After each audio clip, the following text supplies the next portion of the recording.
Magic 87.6. Over the last week or so, a whole bunch of guys have been on a bike, including our own Mathew Dickerson, who is now back at home. Morning to you. Good morning. I'm just resting my bottom at the moment, so it's pretty important after 1,140 kilometres over 6 days to not sit down, basically. Kudos to you for doing that, because seriously, these bikes that you guys ride, the seats aren't that wide. Why can't they put lounge chairs on them? I don't understand the problem. Surely someone can come up with a much comfier seat. Oh, absolutely. But look, no, it was all for a really great cause, because the Tour OROC on the fair income here raises a lot of money for Macquarie Homestay, isn't it?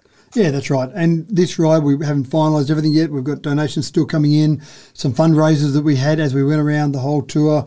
They're all that money's still coming in, but I'm pretty confident we'll crack $150,000 on this particular tour. Wow, that's a fair chunk. I checked the website over the weekend. I think that was up to somewhere around $129,000, $130,000. So to get to the $150,000 mark is absolutely phenomenal. And there is relevance to the people of Mudgee, because outside of Dubbo, the Mudgee region people are the second most patronage of the Macquarie Homestay facility, aren't they? Most people in Mudgee, if you just talk to people as you walk down the street, aren't necessarily aware of homestay, but because you've got a reasonable sized population there in Mudgee, you're spot on. There are a lot of people using it. So when you look at the stats on a month-by-month basis, Mudgee is typically number 2, number 3 user of homestay, so it is really important for Mudgee.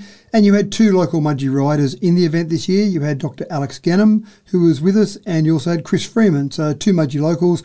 That was great to see a couple of Mudgee people there. There were some local sponsors from Mudgee, so it's something that the Mudgee people certainly got behind. We started from Mudgee. We did that once before when we did it in 2017. We started from Mudgee, but I think there's a bit more awareness of it around now. So it was great to see us starting there in Mudgee, and off we went. The only problem with starting from Mudgee, though, is that most of the ride is pretty flat. But when we start from Mudgee, we ride across through Mendoran, through Dunedoo, Mendoran, then across to Gilgandra. There's actually some hills along the way. So we promised riders it's going to be pretty flat, but it starts off with a few of those rolling hills, which makes it a bit tougher that first morning. Yeah, absolutely. So you went out to Armatry on the first morning. So first couple of days were pretty uneventful, and then on the third day there was a bit of a tumble. A couple of people had to pull out due to a crash in your peloton. Yeah, that's right. And riding in a peloton, if one person goes down, that often means lots of people go down. And that was the biggest day as well. We had about 224 kilometres to go. We rode from Walgett across to Bourke. The morning, if you want to call it the nice little morning ride, the morning ride was from Walgett across to Bree, and then the afternoon was Bree across to Bourke.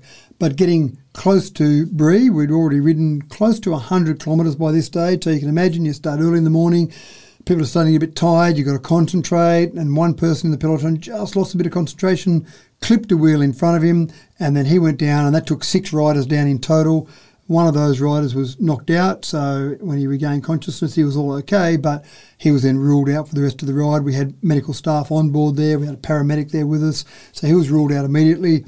Another rider, as luck would have it, a rider from Brewarrina, broke his collarbone, and so we took him into Brewarrina, took him to the hospital there, and then he stayed there.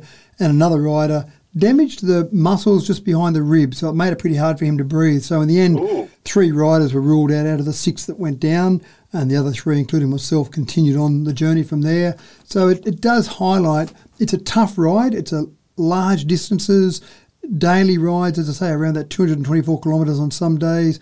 It's hot, it's windy, but on top of all that, you've got the risk factor that you are riding out on a highway, you're doing 30 kilometres an hour, you've got trucks, road trains, B-doubles going past you at 100, 110 kilometres an hour. So it is dangerous, but also very tough.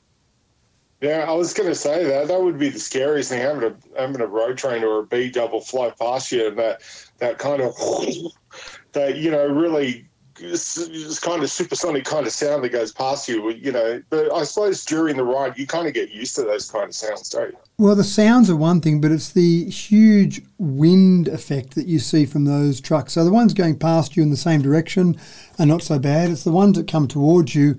And just depending on which way the wind is blowing on the day, sometimes the wall of air that they create can just hit you. And you can see sometimes when we're riding along and you know it's coming, you've got radios in the peloton, you've got a lead car and a follow car, so there's a lot of safety conscious processes in place, but you're told to brace, everyone's okay, truck coming, brace, and the air of the truck hits you and it can move your front wheel 0.5 metre sideways. So you've got to be braced and ready for that, but still can be dangerous. That can easily knock into someone else. So there are risks involved with it, but again, all the riders that are doing it know that what they're doing, the pain they're experiencing, the risk they're taking is voluntary.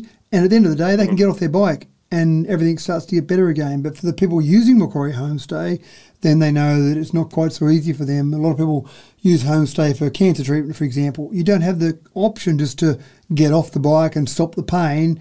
If you're in the middle of cancer treatment, you've got to have that cancer treatment. So the riders do fully appreciate they're going through some pain that's temporary. The patient's going through some of the pain, not so temporary.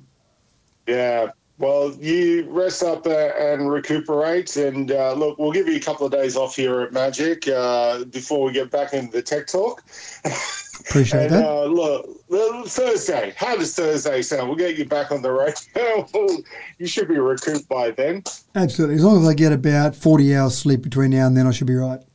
Oh, yeah, you should be good. You should be good. Unless the missus gets you back into the routine and all the rest of it, and then you're in trouble. You won't get your 40 hours sleep. No, I think I missed about that many hours sleep last week, so I think I need that.